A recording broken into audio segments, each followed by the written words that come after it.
السلام علیکم پیارے ساتھیوں، ایک ایسی لڑکی کی کہانی جس نے اپنی محبت کو خطا کا نام دے دیا۔ کیوں پچھتا رہی تھی وہ، جنونی محبت کی یہ کہانی آپ سب سنیے۔ اس سے پہلے ہمارے چینل سیدھا وائس کو سبسکرائب کر دیں اور ویڈیوز کی نوٹیفیکیشنز کے لیے بیل کو ضرور دبائیے۔ مجھے اپنی یہ کہانی نہیں سنانی تھی، لیکن یہ سوچا کہ جذبات میں آ کر میں نے ایک خطا کر دی ہے، اس کا ذکر کر دوں تاکہ لوگوں کو احساس ہو جائے ایک ذرا سی جذباتی غلطی زندگی بھر کے لیے کتنے عذاب چھوڑ جاتی ہے۔ ابھی کچھ دیر پہلے دوسرے کمرے میں احمر کے رونے کی آواز آئی۔ میں بے چین ہو کر رہ گئی۔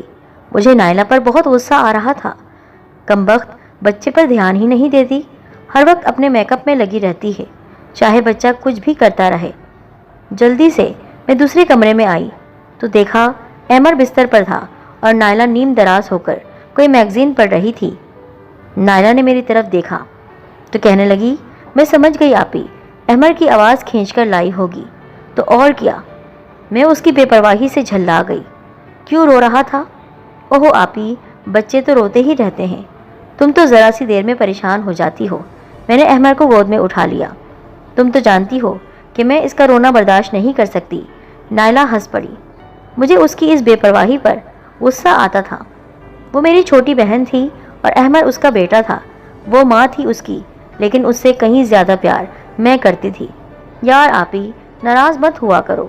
اچھا ایسا کرو، تم ہی اس کو رکھ لو۔ زیادہ بک بک کرو گی تو رکھ ہی لوں گی، پھر تم سے ملنے نہیں دوں گی۔ میں بھی ہنس پڑی۔ نائلہ کہیں اور رہتی تھی، لیکن یہ میرا حکم تھا کہ وہ ہر ہفتے کی شام کو ہمارے یہاں احمر کو لے کر آ جایا کرے۔ پہلے نائلہ آ جاتی تھی، اس کے بعد اس کا شوہر آصف۔ اتنی دیر میں فرحان بھی آ جاتا۔ فرحان میرا شوہر تھا۔ پھر ہم چاروں رات بھر انجوائے کرتے، آؤٹنگ پر جاتے، ہوٹل میں کھانا کھاتے۔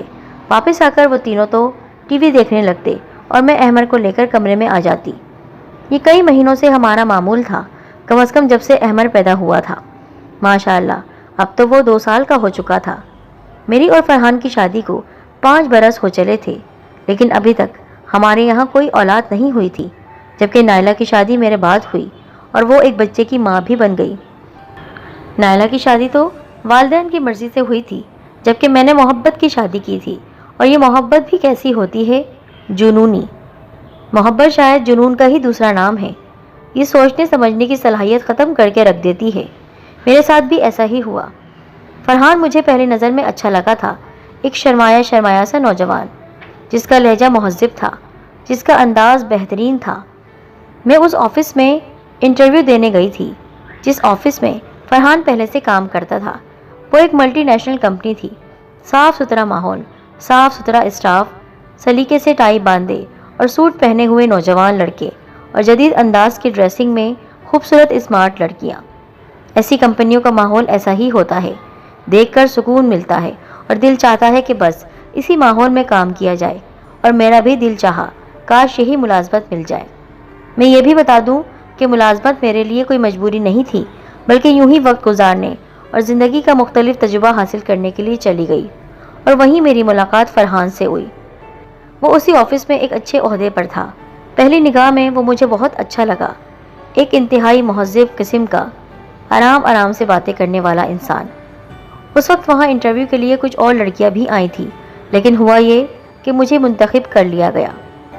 اب تو فرحان کے ساتھ میرا کم از کم 8 گھنٹے روزانہ کا ساتھ تھا۔ نتیجتاً ہم آہستہ آہستہ ایک دوسرے کے قریب آتے چلے گئے، یہاں تک کہ ہم لنچ کے لیے بھی باہر جانے لگے۔ میں نے ایک بات یہ محسوس کی کہ وہ بہت خیال رکھنے والا شخص تھا۔ وہ دکھوں میں ساتھی بن جاتا تھا۔ اگر کسی دن میں دفتر نہیں جا پاتی تو وہ بے قرار ہو کر فون کرنے لگتا، بہانہ چاہے کچھ بھی ہو۔ جتنا میں نے اسے پسند کیا تھا، اتنا ہی اس نے بھی۔ میں یہ کہہ سکتی ہوں کہ وہ مجھے سمجھنے والا ایک ہی انسان تھا۔ اس نے مجھے احساس دلایا کہ میں جس آئیڈیل کی تلاش میں ہوں وہ فرحان ہی ہے۔ میں اس کے بیک گراؤنڈ کے بارے میں بھی بہت کچھ جان گئی تھی۔ وہ ایک کھاتے پیتے گھرانے کا نوجوان تھا۔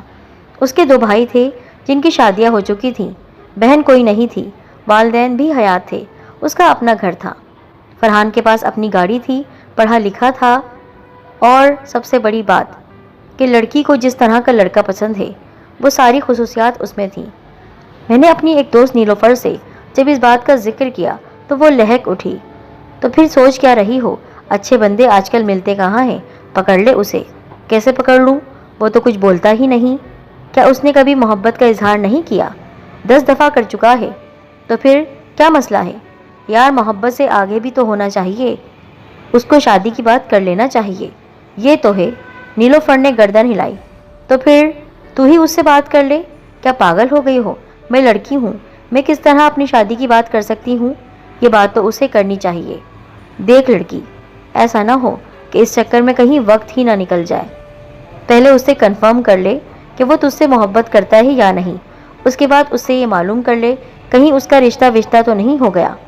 نہیں، یہ میں معلوم کر چکی ہوں، کوئی رشتہ نہیں ہوا ہے۔ تو بس تو خود ہی اس سے بات کر لے کسی نہ کسی انداز سے۔ نیلوفر کی بات میری سمجھ میں آ گئی تھی۔ فرحان اس معاملے میں واقعی ابھی تک پتھر کا صنم بنا ہوا تھا۔ اصولاً تو اسے مجھ سے بات کر لینی چاہیے تھی۔ خیر، ایک دن میں نے اسے دفتر میں کہا، فرحان آج ہم کسی پارک میں چل کر بیٹھیں، تم سے کچھ باتیں کرنی ہیں۔ ضرور، وہ خوش ہو گیا۔ ایسا کرتے ہیں، کسی اچھے سے پارک میں جاتے ہیں، پرسکون سے۔ میں یہ بتانا بھول گئی کہ پچھلے کئی دنوں سے فرحان ہی چھٹی کے بعد اپنی گاڑی میں مجھے میرے گھر تک ڈراپ کرنے جاتا تھا۔ چھٹی ہوئی تو میں اس کی گاڑی میں آ کر بیٹھ گئی۔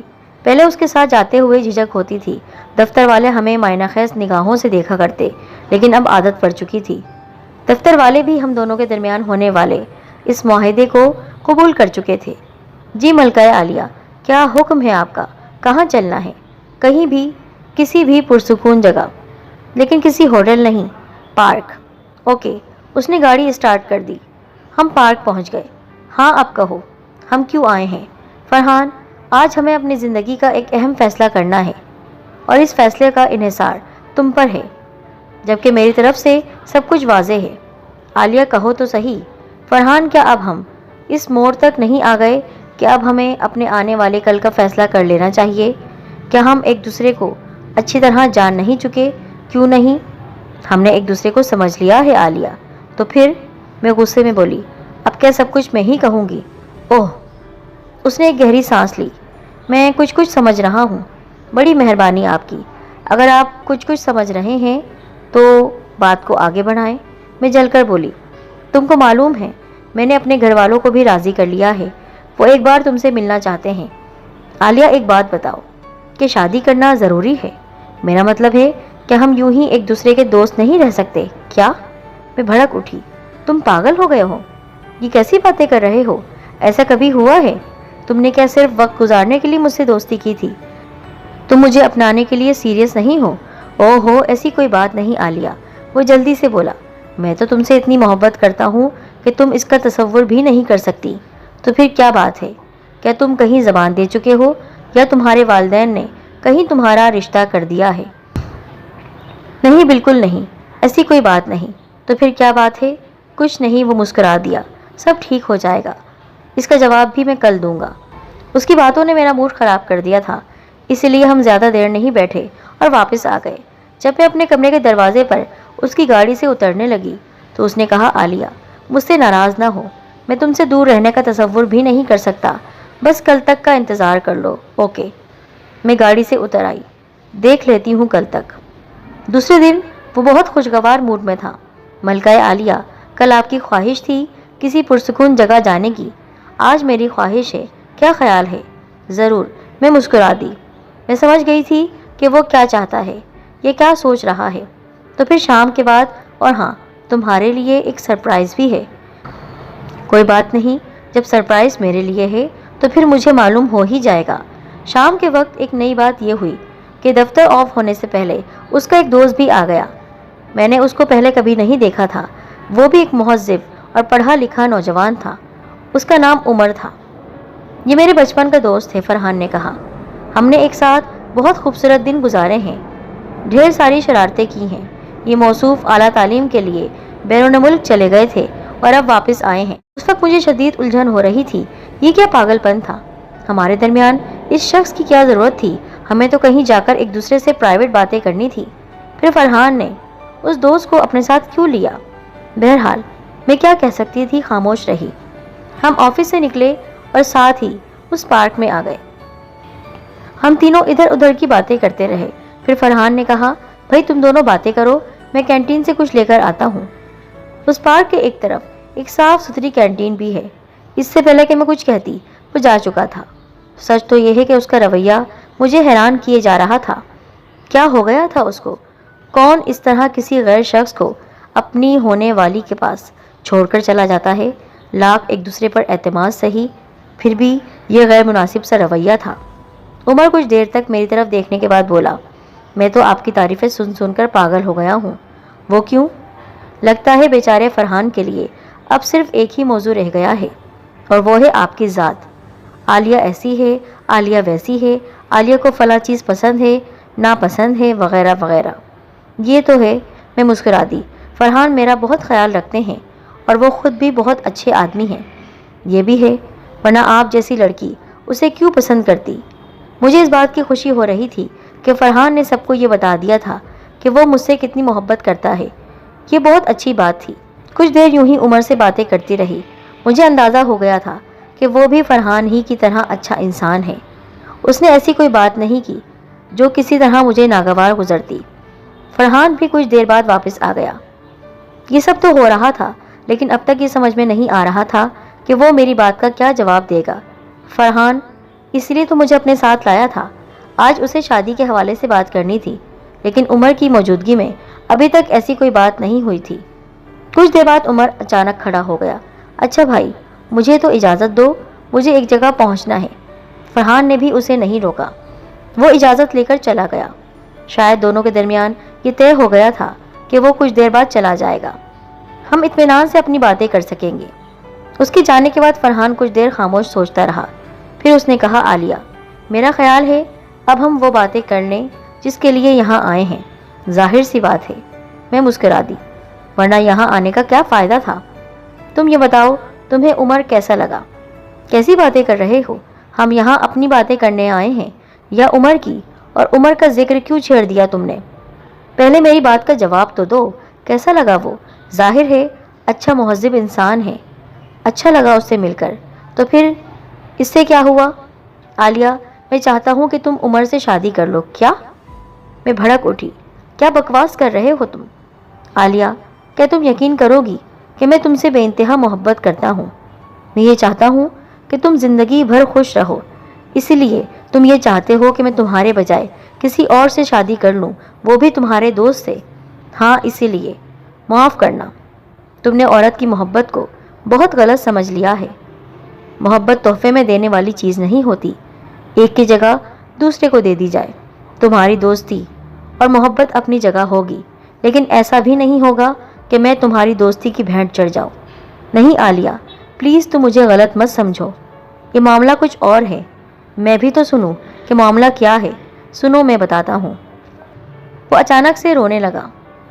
وہ روئے جا رہا تھا۔ ہاں، غلط رسم و رواج اور بے جا شرم اور خاندانی عزت نے مجھے برباد کر دیا، مجھے تباہ کر کے رکھ دیا۔ میری معذوری کو کسی نے سمجھنے کی کوشش نہیں کی، سب میرا وہم سمجھتے رہے۔ میرے گھر والے، میرے دوست، سب کا یہی خیال تھا کہ میں جھوٹ بول رہا ہوں۔ عالیہ، میں بچپن ہی سے دنیا کی سب سے بڑی خوشی، سب سے بڑی نعمت سے محروم ہو چکا ہوں۔ ایکسیڈنٹ ہوا تھا میرا، اس کے بعد مجھ میں یہ کمزوری نمایاں ہو گئی۔ میں کہتا رہ گیا، لیکن خاندانی شرم اور ناک کٹ جانے کے خوف نے مجھے کہیں کا نہیں رکھا۔ میں کسی قابل نہیں ہوں عالیہ، تمہارے قابل نہیں ہوں۔ میں وہ مرد نہیں ہوں جو تمہیں زندگی کی خوشیاں دے سکے، تمہیں اولاد دے سکے، تمہیں ازدواجی سکون دے سکے۔ میں تو یہ سن کر سناٹے میں آ گئی۔ زندگی میں ایک محبت ملی جو ہر لحاظ سے میرے معیار کے مطابق تھی، جو بہت خیال رکھنے والا اور بہت پیار کرنے والا تھا۔ اس کے ساتھ ایسی مجبوری تھی۔ وہ بے پناہ شرم سے کھل کر بات بھی نہیں کر رہا تھا۔ مجھے تو اس کے آنسو اپنے دل پر گرتے ہوئے محسوس ہو رہے تھے۔ اب سمجھ میں آ رہا تھا کہ وہ اپنے دوست عمر کو میرے پاس کیوں چھوڑ گیا تھا، اس لیے کہ میں اسے پسند کر لوں۔ فرحان میری بھلائی چاہتا تھا، وہ یہ چاہتا تھا کہ میں خوش رہوں، اس لیے وہ اپنی محبت کی قربانی دے رہا تھا، کیونکہ وہ میرے قابل نہیں تھا، اور اس وقت اس کے آنسو مجھے برباد کیے جا رہے تھے۔ افسوس ہو رہا تھا اس پر۔ اور پھر اچانک نہ جانے میرے دل میں کیا بات آئی، میں نے اس کا ہاتھ تھام لیا۔ فرحان، کیا پاگل ہو گئے ہو؟ تم نے میری محبت کو بس اسی حد تک سمجھ لیا؟ کیا مطلب؟ مطلب یہ کہ تم چاہے جیسے بھی ہو ہم ساتھ زندگی گزار سکتے ہیں۔ نہیں عالیہ، اپنے آپ کو جہنم میں نہ ڈالو، یہ نہیں ہو سکتا۔ شادی نام ہی اسی کا ہے، ہم ایک ساتھ نہیں رہ سکتے، دوستوں کی طرح تو رہ سکتے ہیں۔ مجھے صرف تمہارے وجود سے دلچسپی ہے، تمہاری کسی اور طاقت یا کمزوری سے میرا کوئی واسطہ نہیں ہے۔ نہیں عالیہ، یہ فطرت کے خلاف ہوگا، تم خوش نہیں رہو گی، بیزار ہو جاؤ گی مجھ سے۔ کچھ نہیں ہوگا، شادی کے بعد تم اپنا علاج کراتے رہنا، ہو سکتا ہے کہ تمہاری یہ محرومی ختم ہو جائے۔ اگر نہ بھی ہوئی تو مجھے تم سے کوئی شکایت نہیں ہوگی۔ عالیہ، میں تم پر ظلم نہیں کر سکتا۔ کیسا ظلم؟ میں تو اپنی مرضی سے کہہ رہی ہوں، کم از کم تم نے مجھے دھوکے میں تو نہیں رکھا۔ بعد میں پتہ چلتا تو پھر کیا ہوتا؟ اٹھو، ہنسو، بند کرو یہ آنسو وغیرہ، سب ٹھیک ہے۔ مجھے یقین نہیں آ رہا، جو میں کہہ رہی ہوں وہ بالکل درست ہے۔ ہم ایک ساتھ زندگی گزاریں گے، انجوائے کریں گے، دنیا کی سیر کرتے پھریں گے۔ اس نے اپنے آنسو رومال سے پوچھ لیے تھے۔ وہ یقین اور بے یقینی کے درمیان تھا۔ شاید ہی کسی کو یقین آ سکتا کہ کوئی لڑکی اتنی بڑی قربانی بھی دے سکتی ہے۔ عام طور پر ایسے کیسے سننے کو ملتے ہیں، لیکن ایسا شادی کے بعد ہوتا ہے، جب لڑکی شادی کر کے بے بس ہو جاتی ہے۔ وہ معاشرے کے خوف سے علیحدگی اختیار نہیں کرتی، لیکن شادی کے بعد، اور یہاں تو یہ حال تھا کہ بہت پہلے پتہ چل چکا تھا، پھر بھی ایک لڑکی اس محرومی کا سامنا کرنے کو تیار تھی۔ اور ہاں، اگر تم نے اپنے اس دوست سے اس معاملے پر بات کر لی ہے تو اس سے کہہ دو کہ وہ میرے خواب نہ دیکھے، کہیں اور چلا جائے، اور دوبارہ تم اسے میرے سامنے نہ لانا۔ فرحان مسکرا دیا۔ اس وقت اس کی آنکھوں میں آنسو تھے، اس کے ہونٹ مسکرا رہے تھے۔ میرا خیال ہے کہ کسی کو بھی یقین نہیں آ سکتا کہ کوئی لڑکی اپنی محبت کے لیے ایسا بھی کر سکتی ہے، اور بالآخر یہی ہوا۔ فرحان نے ایک دن اور مجھے سمجھانے کی کوشش کی۔ وہ یہ چاہتا تھا کہ میں کسی اور کو اپنا لوں، بیچارہ نہ جانے کس دل سے یہ سب کہہ رہا تھا، لیکن میں تو اس کو اپنانے کا فیصلہ کر چکی تھی، چاہے کچھ بھی ہو۔ اور آخر میرے اصرار پر ہماری شادی ہو گئی۔ ظاہر ہے میں نے کسی کو بھی اس بارے میں نہیں بتایا تھا۔ شادی ہو گئی، میں فرحان کے خوبصورت اپارٹمنٹ میں آ گئی۔ بہت ہی اچھے دن تھے، ایک دوسرے کی محبت میں سرشار۔ دکھاوے کے طور پر ہمارا ولیمہ بھی ہوا تھا، لیکن ہم یہ جانتے تھے کہ یہ کیسا ولیمہ ہے۔ کوئی کمی محسوس نہیں ہو رہی تھی۔ ہر شام ہم آؤٹنگ پر چلے جاتے، ایسی بے فکری اور ایسا سکون تھا کہ جس کا اظہار مشکل تھا۔ سب کچھ ٹھیک چل رہا تھا کہ ہمارے خاندان میں احمر کی آمد ہو گئی۔ احمر، میری بہن نائلہ کا بچہ۔ نائلہ کی شادی میری شادی کے 2 سال بعد ہوئی تھی، اور جب میں نے پہلی بار اس کو اپنی گود میں اٹھایا تو اسی وقت میرے اندر کچھ ٹوٹ سا گیا۔ عورت تو پیدا ہی اسی لیے ہوتی ہے کہ وہ نسل کو آگے بڑھائے۔ اس کے اندر تو اس کی پیدائش کے ساتھ ہی ممتا کا جذبہ رکھ دیا جاتا ہے، اور اس جذبے کی تکمیل کا ذریعہ ہوتا ہے ملاپ، اور میں نے اس سے ہاتھ کھینچ لیا تھا۔ میں تو جان بوجھ کر زندگی کی اس سب سے بڑی لذت سے محروم ہو گئی تھی۔ فلموں میں ہیرو ہیروئن کو ایک ساتھ دیکھ کر، بازار میں شاپنگ کرتے ہوئے بچوں کے ساتھ لیے جوڑوں اور پرندوں کو ایک ساتھ ملتے ہوئے دیکھتی تو میرے اندر ایک آگ سی دہکنے لگتی، وہ آگ جو قدرت لگاتی ہے، اور قدرت ہی اسے بجھانے کا راستہ بھی دکھاتی ہے۔ فرحان کے ساتھ تو مجبوری تھی، لیکن میں نے کیوں یہ سزا قبول کر لی تھی؟ کیوں؟ کیا یہ میری خطا تھی؟ میں یہ کہانی نہیں سنانا چاہتی تھی، لیکن اس لیے سنا رہی ہوں کہ پڑھنے والوں کو پتہ چل جائے کہ پہلے تو یہ سیلاب ہے جس پر بند نہیں باندھا جا سکتا، دوسرا یہ کہ کبھی کسی کی معذوری یا مجبوری پر ترس کھا کر شادی نہ کریں۔ ہو سکتا ہے کہ زندگی گزر جائے، لیکن بہت بے کیف اور بہت ان نیچرل گزرے گی، جیسا کہ میں گزار رہی ہوں۔ میں نے محبت تو کی، اور میں اب بھی فرحان سے بہت محبت کرتی ہوں، ہمیشہ کرتی رہوں گی، لیکن وہ جو انسان کی خواہشات ہیں وہ کہاں سے پورا کرے گا؟